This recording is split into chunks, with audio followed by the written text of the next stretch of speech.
Bonjour à tous et bienvenue sur le podcast Productive You. Je m'appelle Priscille Livenet, je suis une maman très active et aussi une blogueuse sur productiveyou.com. J'ai une passion pour l'organisation personnelle et professionnelle. Mon but est de vous aider à mieux vous organiser, à déterminer ce qui est essentiel, à vous concentrer sur cet essentiel et à le réaliser efficacement.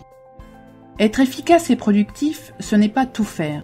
C'est faire ce qui compte réellement pour nous en fonction de nos objectifs et de nos priorités.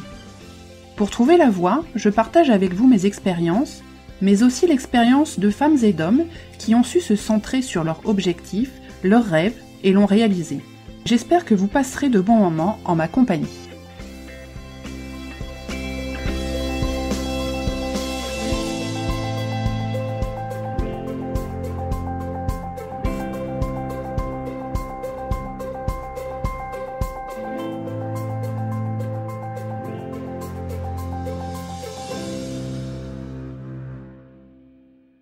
Bonjour à tous et bienvenue dans ce nouvel épisode du podcast de Productive You. Je suis ravie de vous retrouver cette semaine avec une jeune femme qui s'appelle Anne Rouessard, que j'ai rencontrée via Facebook comme souvent pour mes invités.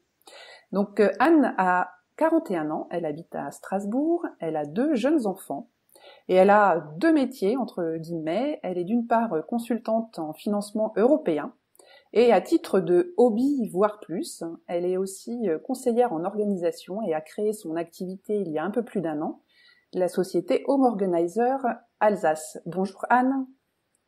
Bonjour Priscille, bonjour à tous. Merci d'avoir répondu par l'affirmative à mon invitation de participer à ce podcast.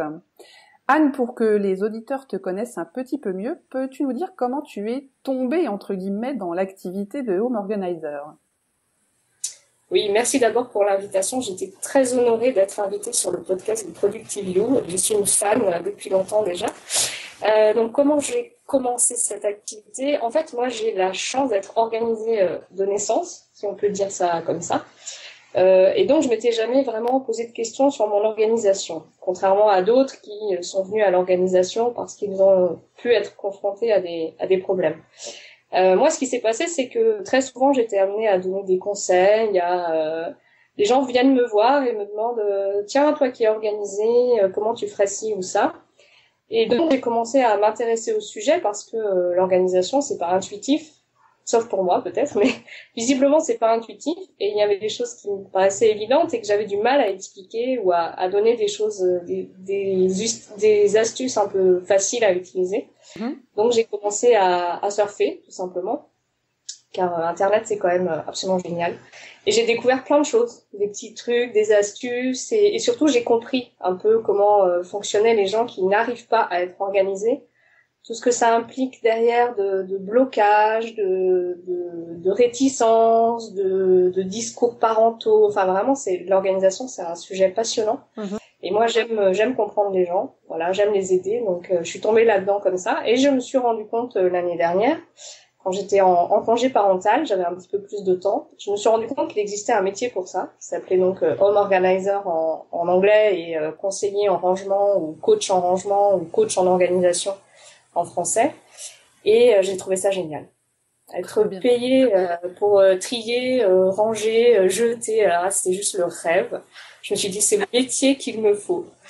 Donc voilà, donc j'ai créé l'activité l'année dernière. Donc comme tu l'as dit, j'ai quand même un métier en parallèle qui est mon métier de cœur, celui que j'exerce depuis mes études, donc la construction européenne et particulièrement les financements européens. Mais clairement, l'organisation, c'est mon hobby, c'est ce qui me fait vibrer, c'est ce sur quoi je surfe tous les jours pour en découvrir toujours plus. Donc voilà comment je suis tombée dedans. Très bien. Je pense que si on a des auditeurs qui sont pas très organisés, ils doivent se dire mais comment ça peut être un hobby ? Mais je te comprends. Donc écoute, c'est bien, je pense, d'avoir une passion et en plus de pouvoir l'exercer presque professionnellement. Donc je trouve que c'est plutôt bien de trouver sa voie. Alors aujourd'hui, Anne, moi je t'ai un petit peu guidée entre guillemets sur le sujet qu'on va aborder ensemble, qui est en fait lié au papier, aux documents de la maison Et plus spécifiquement, comment est-ce qu'on peut organiser tous ces documents importants pour le cas où il se passe un truc grave, où on est soudain, on a un accident, on tombe malade et notre famille doit faire face à un certain nombre d'obligations, ou pire, en cas de décès tout à fait subi, et voilà, la famille est là, et comment est-ce qu'on peut préparer au mieux ce genre d'événement dramatique, parce qu'on est, je pense, tous un peu, on se dit tous que ça va pas nous arriver, mais malheureusement ça nous arrive. Et comment est-ce qu'on peut donc préparer au mieux, entre guillemets, pour que notre entourage soit le moins perdu possible dans des moments qui sont pas toujours très simples. Ouais, donc effectivement, c'est toi qui m'as soumis le sujet, et ça a tout de suite fait tilt, parce que je trouve que c'est un sujet très intéressant.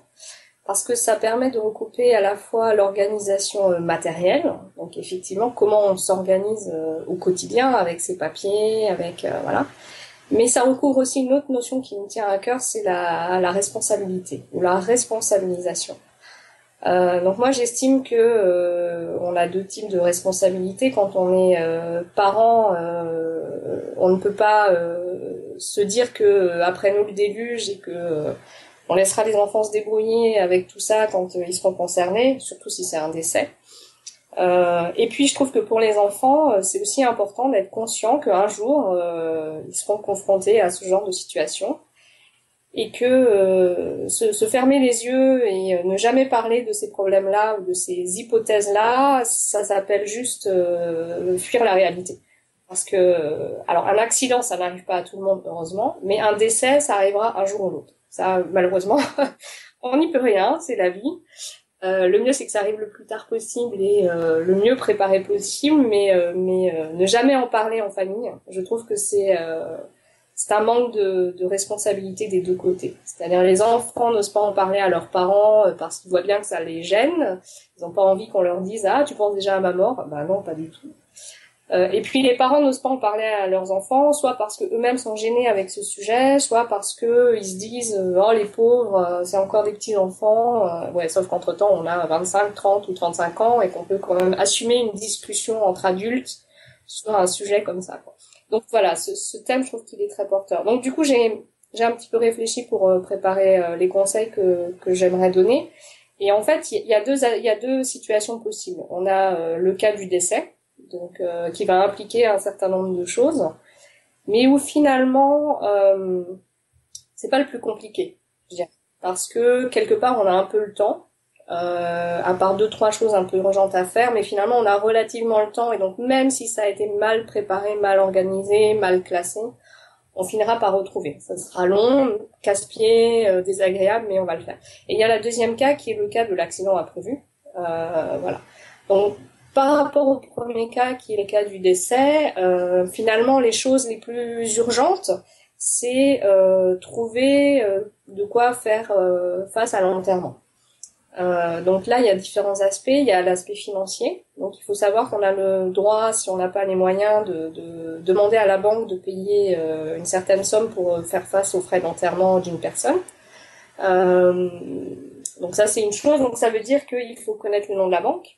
Idéalement, le numéro de téléphone du conseiller bancaire pour pouvoir le prévenir, et il faut pouvoir leur envoyer le certificat de décès. Voilà. Donc ça veut dire en termes d'organisation, il faut que à minima vos proches connaissent le nom de votre banque, et voilà, le nom du conseiller bancaire et son numéro de téléphone, c'est mieux, mais au pire on retrouve toujours. Voilà. Il y a ce premier aspect-là. Le deuxième aspect, c'est l'aspect lié à tout ce qui est succession. Donc, il va falloir avoir mis soigneusement classé, étiqueté. Ça, je sais que ça va te parler aussi. On en avait un peu parlé. Et je suis assez d'accord, c'est une des bases de l'organisation, surtout quand on n'est pas tout seul, c'est quand même d'étiqueter correctement les choses. Donc voilà. Donc là, pour faire face à la succession, l'idéal évidemment, c'est d'avoir classé ses papiers soi-même au fur et à mesure. Donc c'est jamais des choses qu'on fait avec plaisir. Moi-même, j'avoue, je me prends 1 heure, une fois par mois, pour prendre ma pile de trucs qui est étiquetée, quand même, qui est étiquetée à classer. Je fais ça en musique avec un café un samedi après, voilà, parce que c'est vraiment franchement désagréable à faire. Mais si on le fait une fois par mois, ça vous prend allez, entre 30 et 45 minutes, quoi. Et pour préparer cette succession, c'est typiquement quel type de document? Parce que dans tout le classement, tous les documents qu'on a dans une maison, on a les factures, le téléphone, de ci, de là. Donc je pense que c'est important aussi d'avoir ça. Mais est-ce qu'il y a des documents vraiment spécifiques qu'il faut peut-être mettre à l'écart, dans une pochette particulière ou dans un fichier particulier en fonction de comment on est organisé pour cette partie succession? Oui, alors il y a plusieurs aspects dans la partie succession. Je dirais il y a le fait de clôturer un certain nombre de choses. Là, ça va être par exemple le téléphone, l'électricité, enfin sauf si la maison est encore occupée, mais en tous les cas, il va falloir faire un transfert de compte. Donc là, il faut avoir à minima la dernière facture quelque part d'accessible. Donc effectivement, soit en papier, soit en informatique. Moi, je suis de plus en plus informatique, donc ça veut dire, par exemple, si on vit à plusieurs et qu'on a toutes ces factures en informatique, c'est d'avoir créé un fichier partagé sur un espace de stockage en ligne. Bon, je ferai pas de pub pour un système en particulier, j'en ai testé plusieurs, ça fonctionne bien. Ça se synchronise chaque fois que l'un des deux, si on est à deux, fait une modif. En tous les cas, voilà, il y a tout l'aspect clôture, c'est-à-dire voilà, téléphone, assurance, habitation, auto. Voilà, si vous avez une voiture, il va falloir éventuellement faire un transfert d'assurance au nom de la nouvelle personne, donc qui peut être un enfant par exemple ou le conjoint, ce genre de choses. Ensuite, il y a un deuxième aspect qui est toutes les questions financières. Donc, il va falloir prévenir tous les endroits où vous avez des comptes bancaires de votre décès. Donc, ça va être votre banque évidemment ou vos banques si vous avez plusieurs comptes courants. Ça va être les emprunts.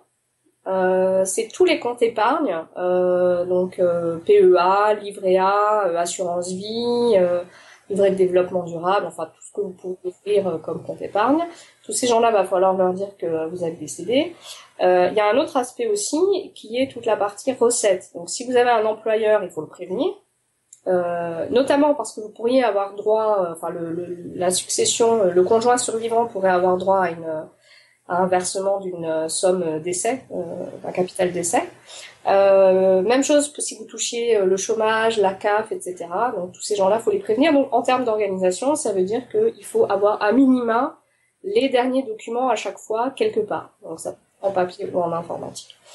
L'autre aspect de la succession, donc au-delà de la clôture ou de prévenir les gens que vous êtes décédés, il y a aussi voilà les abonnements journaux. Enfin bon, on peut imaginer.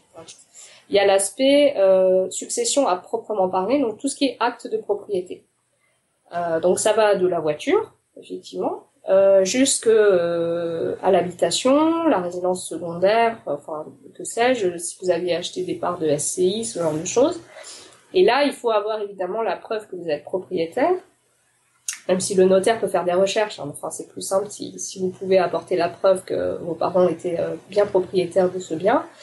De façon que tout ça puisse rentrer dans la succession et qu'on puisse faire ensuite tous les papiers de transfert et puis éventuellement payer les droits de succession. Si vous n'avez pas préparé ça, ce qui pourrait faire l'objet de toute une émission aussi, comment préparer sa succession de façon à payer le moins possible, mais c'est un autre sujet. Voilà, sur le décès, par rapport à toute cette organisation matérielle, ce qu'on voit, c'est qu'il faut avoir à minima un endroit où on retrouve ces infos-là. Donc si vous êtes super organisé, que vous avez vraiment le temps, vous pouvez faire un fichier avec le nom de tous les endroits où vous avez quelqu'un à prévenir, le numéro de tous les comptes, que ça soit CAF, assurance, compte bancaire, etc.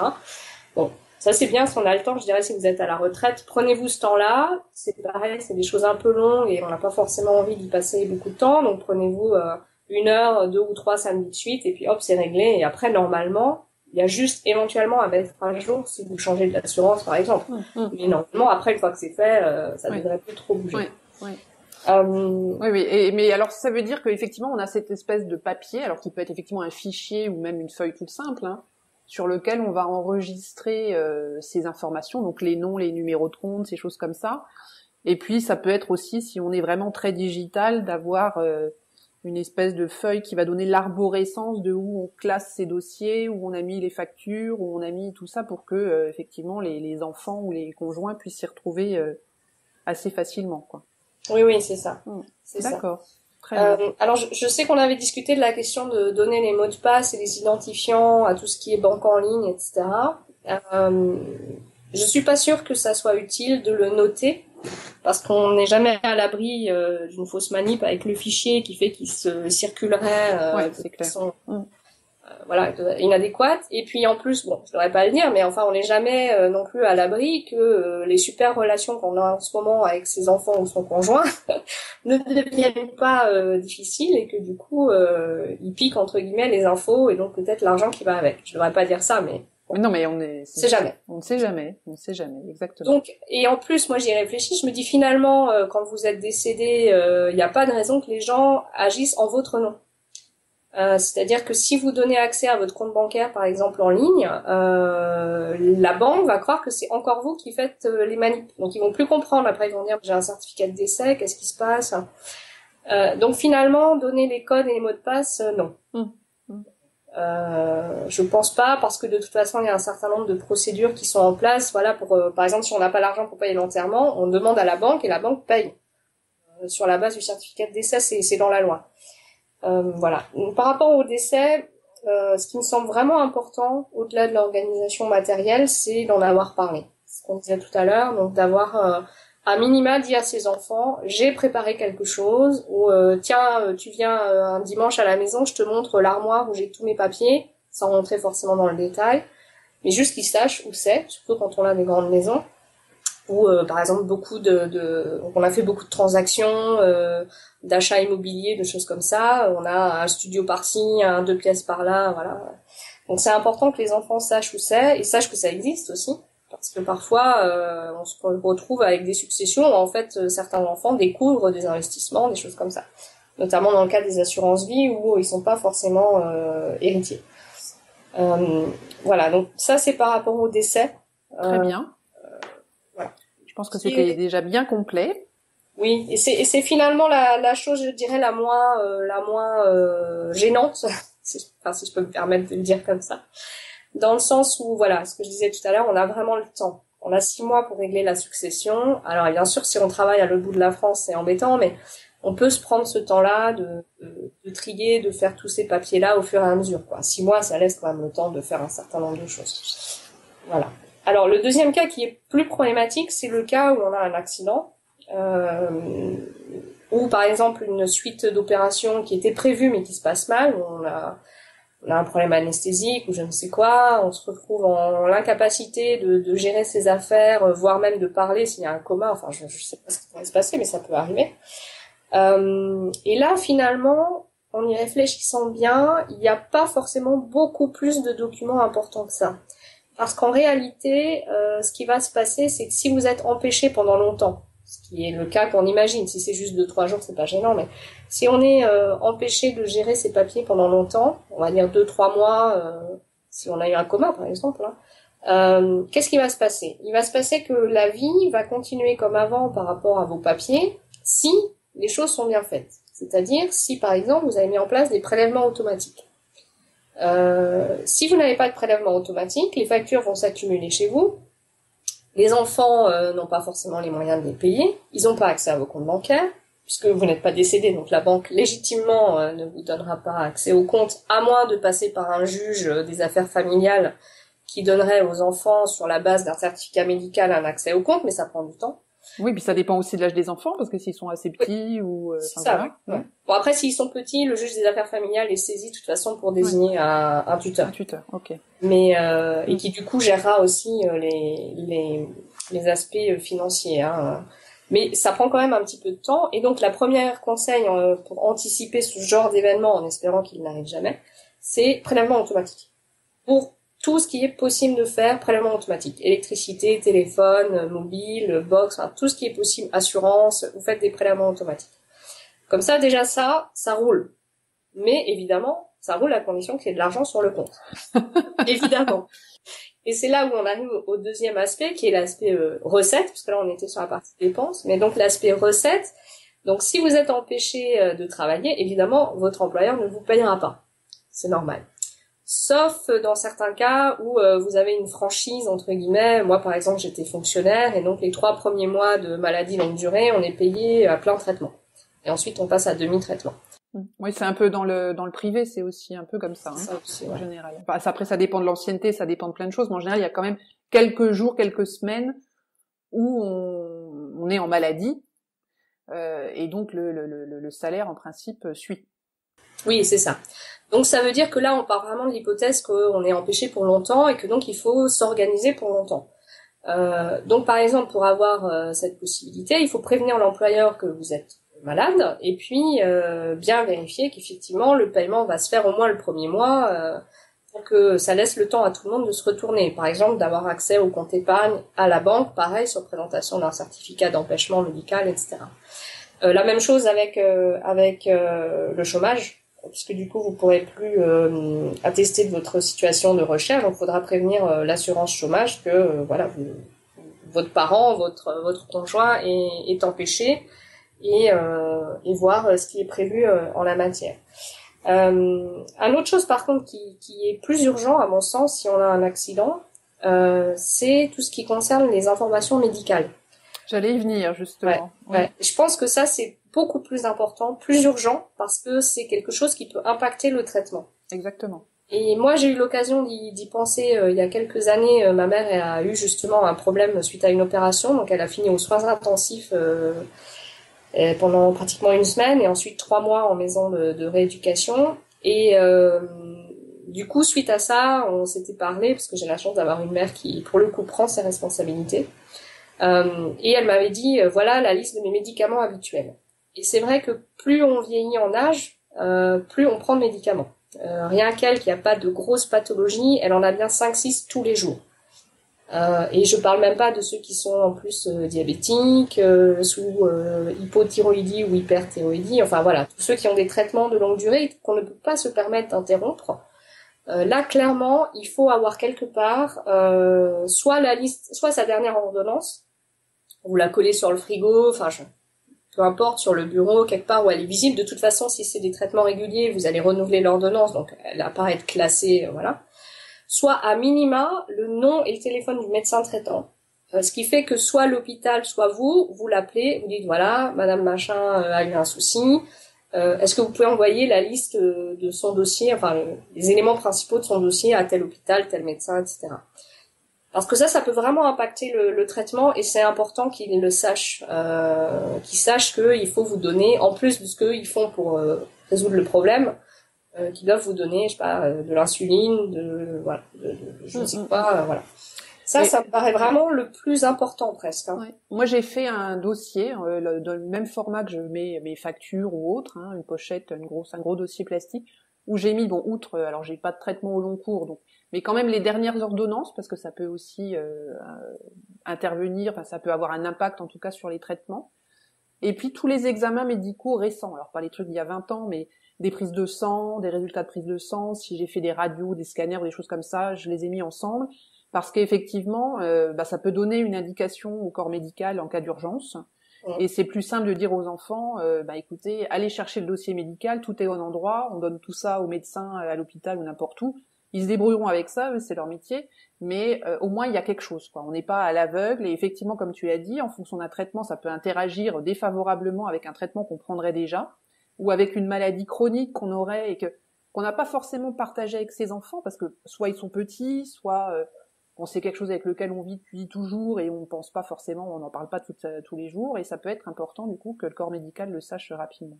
Oui. De façon plus générale, au-delà de la question de l'accident, avoir tous ces papiers médicaux en un seul endroit, même pour nous, c'est utile. Vous allez voir votre médecin, il vous dit tiens, on va faire une radio sur ci ou ça, et vous avez changé de médecin traitant, ça arrive. Vous dites vous savez, j'ai fait une radio comme ça il y a 5 ans. Alors oui, ça l'intéresse d'avoir celle d'il y a 5 ans pour pouvoir parler. Et clairement, s'il faut retourner toute la maison pour retomber sur des radios, c'est pas possible, quoi. Mais là, voilà, au pire, si vous avez un médecin traitant depuis longtemps, il peut retrouver ces éléments-là. Donc, à minima, le numéro du médecin traitant connu des enfants. Et sinon, voilà, la liste de la dernière ordonnance et puis tous les dossiers médicaux au même endroit, ça c'est bien. Il y a un élément sur les ordonnances, c'est l'ordonnance des lunettes. Je sais que toi et moi, nous en portons. Moi, si je ne les ai pas, je ne vois rien. Moi, c'est pareil. Voilà. Ni de près ni de loin. Pareil. Voilà. Donc, je suis vraiment handicapée. Or, imaginons qu'on ait un accident de voiture, par exemple, ou je sais pas, on tombe, les lunettes se cassent. Alors, vous allez me dire, si on est dans le coma, on n'en a pas besoin. C'est vrai, mais bon, on va un jour ou l'autre sortir du coma. Et donc, ce qui serait bien, c'est d'avoir copie de la dernière ordonnance quelque part, pareil, en papier ou en informatique. Et idéalement, ce que moi je fais, c'est que je garde toujours mon avant-dernière paire. Donc, quand je vais me faire refaire une paire de lunettes, je garde la paire précédente au cas où, parce que on sait jamais. Moi, j'ai eu le cas, j'ai un gamin qui m'est rentré dedans. Vous savez, un de ces bébés là qui a 2 ans et qui est hyper dynamique. Il a saisi mes lunettes au vol, il les a envoyées valser. Et elles se sont retrouvées tordues. Et j'étais contente d'avoir ma paire de secours, quoi. Et donc, à minima, la dernière paire, quelque part dans le tiroir du bureau, dans la salle de bain. Et puis, copie de l'ordonnance, ou pareil, nom de l'ophtalmo, et on l'appelle et il vous refait une copie de l'ordonnance. Parce que ça peut vraiment être handicapant au moment de la rééducation ou de la récupération quand on sort d'une longue maladie. Si on n'a pas de lunettes tout de suite, moi je serais vraiment très très embêtée. Je suis d'accord avec toi. Voilà. Voilà, et finalement en termes d'organisation, maintenant on retrouve les mêmes thématiques, c'est-à-dire il faut classer régulièrement, il faut étiqueter de façon que les gens puissent s'y retrouver. Après, classer de façon logique, chacun a sa logique. Moi, par exemple, je mets téléphone, électricité, l'un à côté de l'autre, pas dans la même pochette, mais l'un à côté de l'autre, parce que ça me paraît logique, c'est lié à la maison. Maintenant, il y a des gens qui vont le mettre ailleurs, enfin, peu importe. Hein.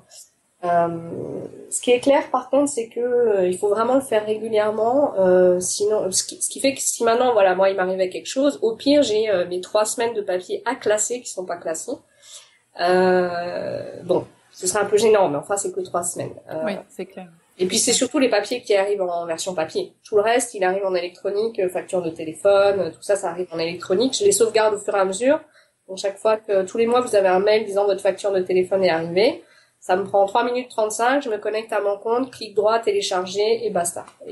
Et ça, il faut penser à le faire, parce qu'effectivement, il y a beaucoup de services maintenant qui sont digitalisés, donc on n'y pense plus, on reçoit plus la petite enveloppe, donc on n'a plus rien à classer. Mais c'est pas pour autant qu'on prend le temps d'aller télécharger le fameux document. C'est ça. Bien souvent, en plus, pour aller télécharger, il faut quand même se connecter à son compte et avoir le mot de passe. Donc, si on l'a pas donné à quelqu'un parce qu'on le garde au cas où, ça peut quand même être ennuyeux et ennuyant pour la famille, pour l'entourage en cas de problème. Donc, il faut penser aussi à instaurer une espèce de routine régulièrement, tous les mois, tous les 2 mois, aller redescendre toutes les factures qui peuvent tomber. Et à ce sujet-là, j'en ai déjà parlé dans un post. On a un service qui est offert par la Poste française, en tout cas, qui s'appelle DigiPost de mémoire. Je me souviens jamais très bien. C'est ça, ouais. Et donc on crée son compte DigiPost Pass, très exactement. On crée son compte donc sur un site extrêmement sécurisé. C'est un espèce de coffre-fort électronique, comme on dit. Et on va définir quelle facture on veut qui arrive directement dans ce coffre-fort. Et une fois, alors c'est assez long la première fois parce qu'il faut rentrer les numéros de compte, les mots de passe, à EDF, à tout ce qui peut nous fournir des factures, y compris d'ailleurs des e-commerçants.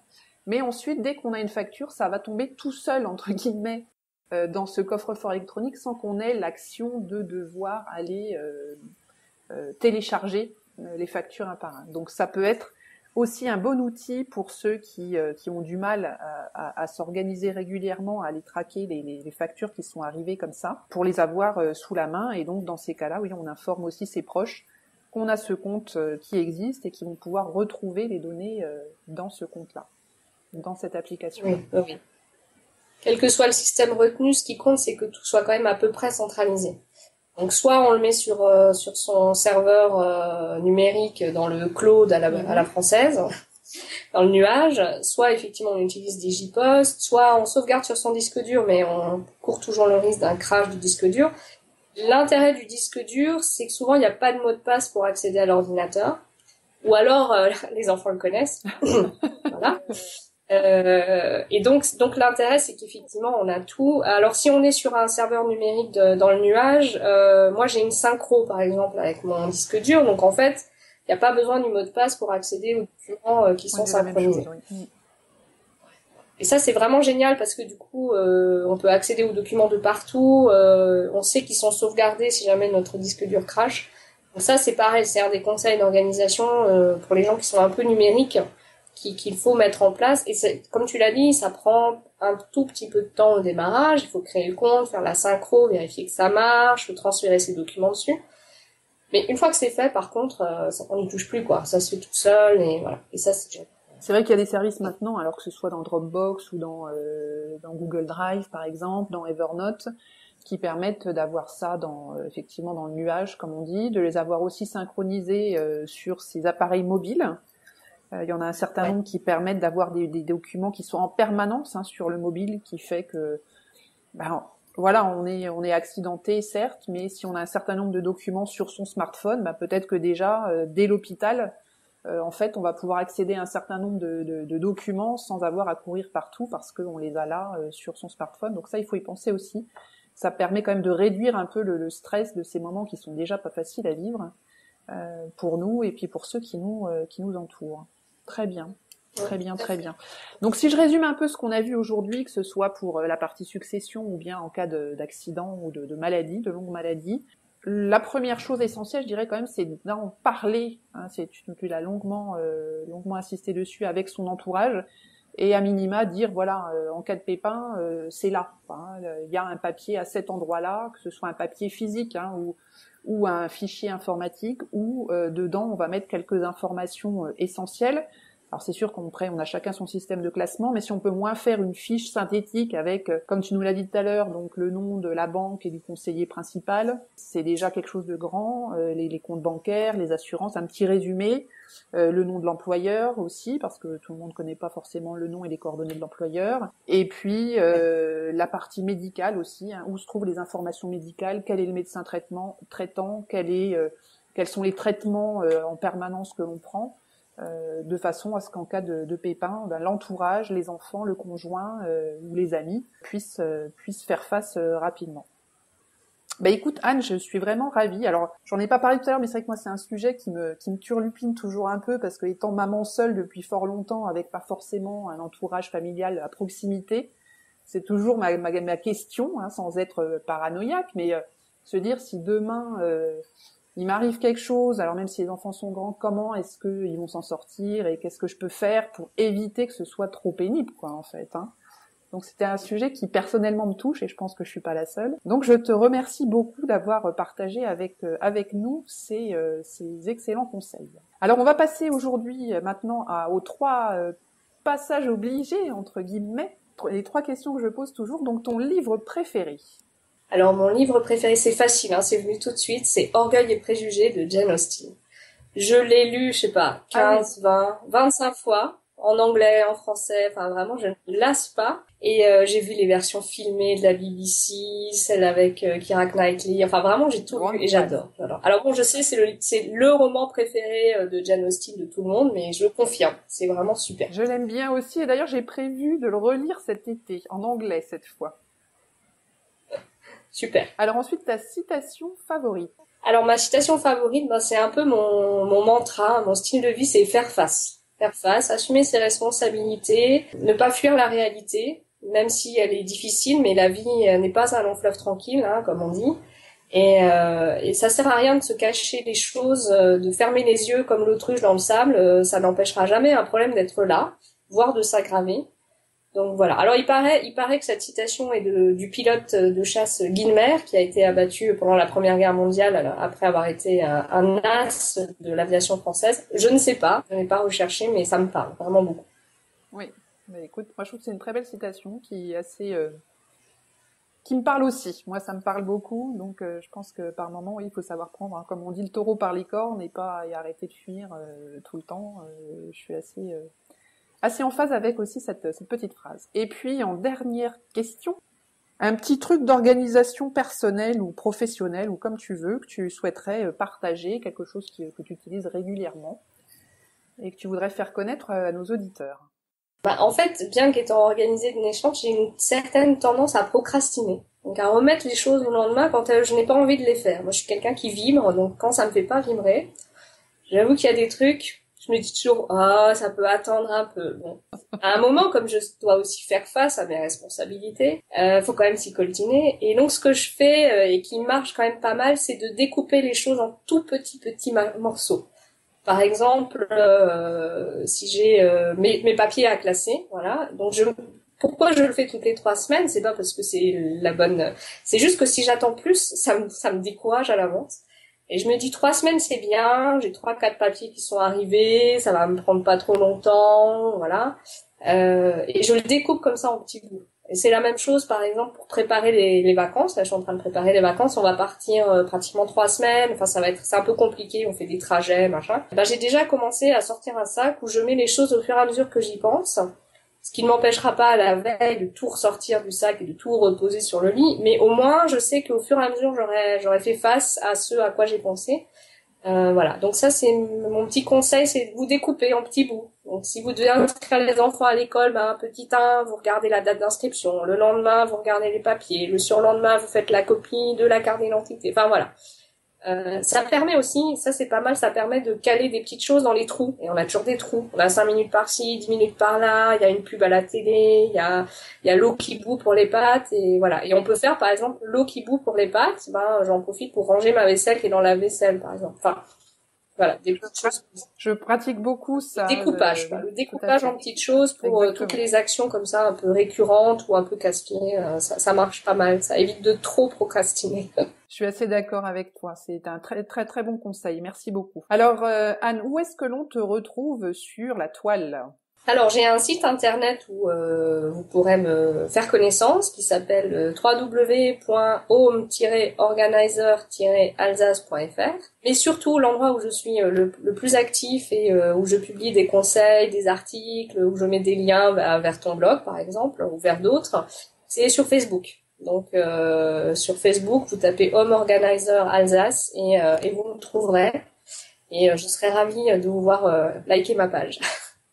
Parfait. Écoute, je mettrai bien évidemment les liens vers ton site et vers ta page Facebook sur les notes de cette émission, donc sur le blog productiveview.com. Très bien, Anne. Écoute, j'ai été absolument ravie de ce moment passé avec toi. Merci encore beaucoup de ces bons conseils que tu nous as donnés aujourd'hui.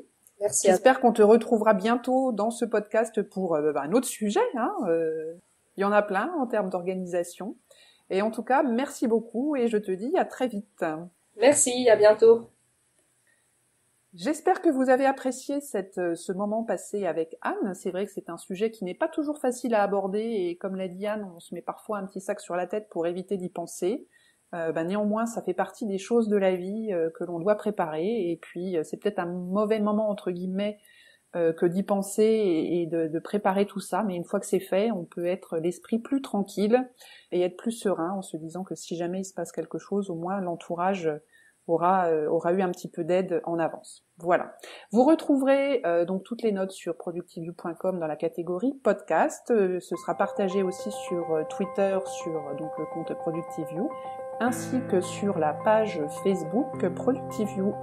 Et une petite chose, comme à chaque fois, n'hésitez pas à passer sur iTunes pour mettre une revue sur ce podcast, puisque c'est le seul moyen de faire de la publicité à un podcast. Je vous remercie tous, je vous souhaite une excellente semaine, de très bonnes vacances et à très bientôt. Bye bye!